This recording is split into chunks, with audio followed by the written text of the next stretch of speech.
امیر جماعت اسلامی کراچی منیم ظفر کراچی میں گفتگو کر رہے ہیں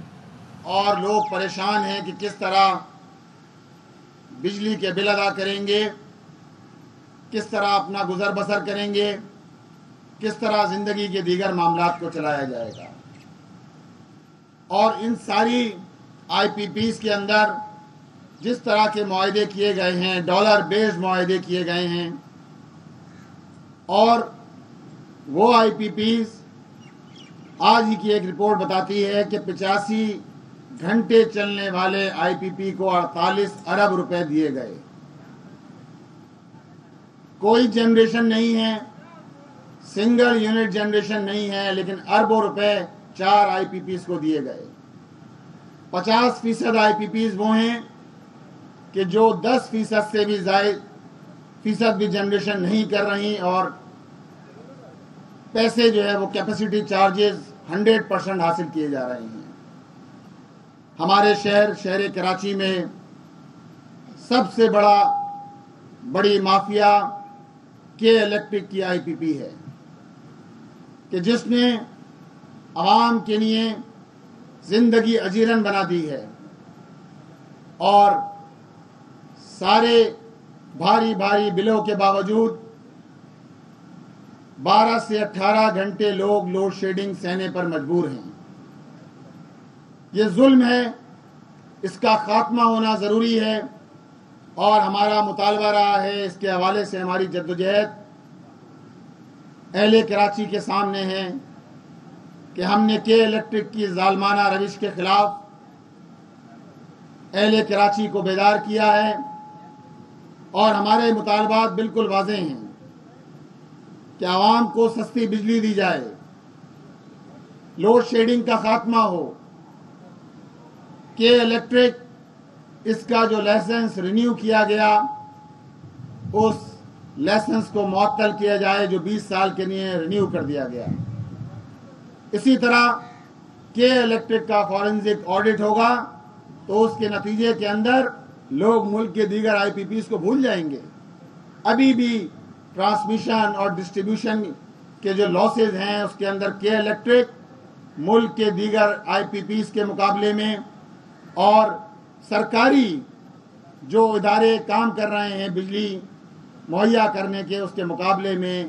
ٹرانسمیشن اور ڈسٹریبیوشن لاس کے الیکٹرک کا سب سے زیادہ ہے، 15% اس کا ڈسٹریبیوشن لاس ہے۔ لیکن اس پورے عرصے میں نجکاری کے بعد سے لے کر آج تک 2005 سے لے کر آج 2024 ہو گئے، کے الیکٹرک نے نہ ہی جنریشن کے اندر اضافہ کیا۔ وہی بوسیدہ پلانٹ ہیں جس کے نتیجے کے اندر مہنگی ترین بجلی ہے،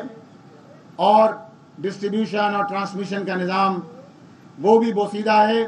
تانبے کے تار بیچ دیے گئے، اس کے بھی پیسے بنا لیے گئے،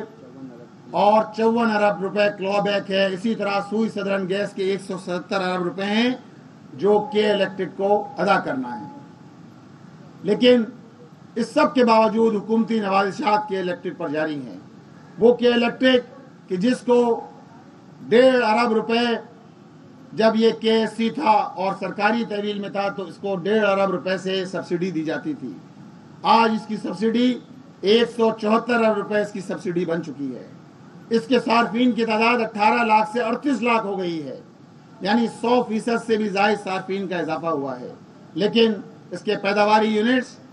19% پیداواری یونٹس کے اندر کمی ہوئی ہے۔ ظاہری بات ہے، اس سارے کا خمیازہ کون بھگت رہا ہے؟ اس سب کا خمیازہ کراچی کے 3.5 کروڑ عوام بھگت رہے ہیں۔ لیکن یہ ظلم اب نہیں چلے گا۔ جماعت اسلامی بجلی کے بھاری بلوں کے حوالے سے پورے پاکستان میں جماعت اسلامی نے بیداری پیدا کی ہے۔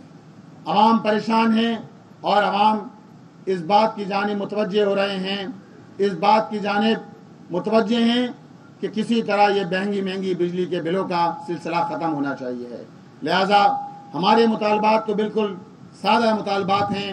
کہ مہنگی بجلی ہمیں منظور نہیں ہے، لوڈ شیڈنگ کا خاتمہ ہونا چاہیے، آئی پی پیز کے نام پر جو معاہدے کیے گئے ہیں ان پہ نظر ثانی ہو، اور اسی طرح جو سیلیڈ کلاس ہے، اس سیلیڈ کلاس کو پیس کر رکھ دیا گیا ہے، لوگ پریشان ہیں، اور دوسری طرف جاگیرداروں اور بڈیروں سے آپ ٹیکس نہیں لیتے، ان کو ٹیکس نیٹ میں نہیں لاتے، اور اگر ٹیکس یہ دیتے بھی ہیں تو وہ ٹیکس اتنا نامنل ٹیکس ہے کہ ایک طرف تنخواہ دار طبقہ سیلیڈ کلاس 368 ارب روپے قومی خزانے میں جمع کرا رہی ہے، اور دوسری طرف یہ وڈیرے، یہ جاگیردار، پورے پنجاب، پورا سندھ، جہاں ایگریکلچر انکم ٹیکس کے نام پر یہ لوگ جو جمع کراتے ہیں بجٹ کے اندر، جو قومی خزانے کے اندر جمع کراتے ہیں، اور جو آن ریکارڈ موجود ہے وہ 9.25 ارب روپے سے زائد کی رقم نہیں ہے۔ اب آپ دیکھیے، ایک طرف 368 ارب روپے اور ایک طرف 9.10 ارب روپے، یہ شاہ خرچیاں ختم ہونا چاہیے، اور ان حکمرانوں نے کی جو مراعات ہیں، فری پیٹرول، فری بجلی، اور اسی طرح ان کو جو پروٹوکولز حاصل ہیں، اگر ان کے یہ پروٹوکولز ختم کر دیے جائیں، اگر یہ اپنی بڑی گاڑیوں سے چھوٹی گاڑیوں پر آ جائیں، تو اس کے نتیجے کے اندر عوام کو 1500 ارب روپے کا ریلیف مل سکتا ہے۔ یہ وہ پورا منظرنامہ ہے جس کے اندر جماعت اسلامی عوام کے حق کی آواز لے کر کھڑی ہوئی ہے، اور ہم نے کل بھی یہ اعلان کیا تھا، ہمارا یہ دھرنا الحمدللہ جاری ہے، اور ہمارے پاس سارے آپشنز موجود ہیں۔ کوئی یہ خیال نہ کرے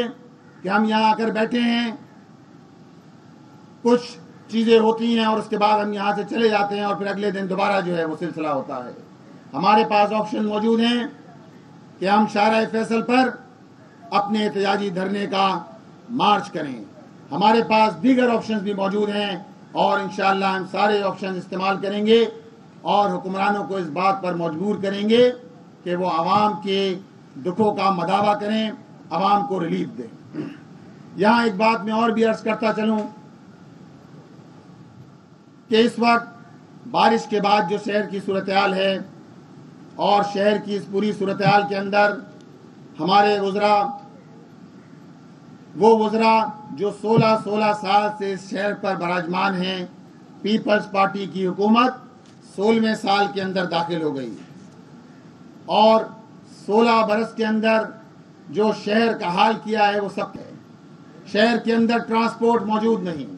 شہر کے اندر انفراسٹرکچر تباہ ہو گیا ہے۔ ایک یونیورسٹی روڈ اگر کوئی وہاں چلا جائے تو اندازہ ہو جاتا ہے کہ کس طرح شہریوں کے لیے وہ ریڈ لائن بن گئی ہے، شہریوں کے لیے وہ سرخ لکیر بن گئی ہے، اور جب بارشیں ہوتی ہیں تو یہ انڈر پاس موت کے کنویں بن جاتے ہیں، ان کے اندر پانی، اتنا پانی بھر جاتا ہے کہ گاڑی نہیں چل سکتی۔ اور 3 دن پہلے ہونے والی بارش جو میکسیمم 77 ملی میٹر بارش ہوئی ہے ناظم آباد، نارتھ ناظم آباد میں، اس کے نتیجے کے اندر 5-6 بڑی شاہراہیں ایسی ہیں، ایم اے جناح روڈ، 3 ہٹی، اسی طرح عیسیٰ نگری، اور شہر کی کچھ دیگر شاہراہیں کہ جس کے اندر گٹر لائنز بیٹھنے کے نتیجے کے اندر، پائپ لائنز بیٹھنے کے نتیجے کے اندر گھنٹوں ٹریفک جام رہا ہے، بلکہ بعض جگہ تو ایسا ہوا کہ متبادل راستہ لوگوں نے اختیار کیا ہے، گھنٹے گھنٹے لوگ پھنسے رہے ہیں ٹریفک کے اندر۔ اور ہمارے وزراء کہتے ہیں کہ انفراسٹرکچر جو ہے وہ کراچی کا یہ دراصل بوجھ نہیں اٹھا سکتا، تیز بارش کا بوجھ نہیں اٹھا سکتا۔ میرے بھائیوں، بات یہ ہے، یہ حکمران ہمیں بتائیں کہ آپ کا بوجھ اٹھانا لوگوں کے لیے مشکل ہو گیا ہے، آپ کا بوجھ یہ قوم 16 سال سے اٹھا رہی ہے، آپ فارم 47 کی شکل میں ایک مرتبہ پھر اس صوبے پر، اس شہر پر مسلط کر دیا گیا ہے آپ لوگوں کو۔ آپ کہتے ہیں کہ بارش کا بوجھ سڑکیں نہیں اٹھا سکتی۔ وہ لوگ جو 16 سال اقتدار میں رہیں اور یہ بات کہیں، یہ ہمیں منظور نہیں ہے۔ آج بھی صورتحال یہ ہے کہ واٹر اینڈ سیوریج کارپوریشن، ہماری ٹیم نے ملاقات کی، اور ملاقات کرنے کے نتیجے کے اندر پتہ یہ چلا کہ $1.6 بلین کا بجٹ آپ کے پاس موجود ہے، لیکن وہ بجٹ نظر کہیں نہیں آتا کہ کہاں جاتا ہے وہ۔ $1.6 بلین ورلڈ بینک کے ذریعے آپ نے لیے، آپ نے ایشین انفراسٹرکچر بینک کے ذریعے لیے، لیکن آپ حال دیکھیں، پھر آپ کہتے ہیں کہ بوجھ نہیں اٹھا سکتی بارشیں، تو شرم کا مقام ہے۔ لہذا ہم حکمرانوں کو متنبع کرتے ہیں، آپ ہوش کے ناخون لیجئے۔ عوام کا غم و غصہ بجلی کے بلوں کی صورت کے اندر، انفراسٹرکچر کی تباہی کی صورت کے اندر، پانی کی عدم موجودگی کے نتیجے کے اندر عوام کا غم و غصہ بڑھتا جا رہا ہے۔ جماعت اسلامی میدان عمل کے اندر موجود ہے، عوام کی ترجمانی کر رہی ہے، عوام کے حق کے لیے جدوجہد کر رہی ہے، اور جماعت اسلامی کی حق دو عوام تحریک، حق دو کراچی تحریک ہماری آگے بڑھ رہی ہے۔ ہم انشاءاللہ عوام کا مقدمہ لڑتے رہیں گے، ہمارا یہ دھرنا بھی چلے گا اور احتجاج کا دائرہ بھی انشاءاللہ ہم وسیع کریں گے۔ آج ہمارا یہاں 2 بجے علماء کرام کا سیشن ہے، کل خواتین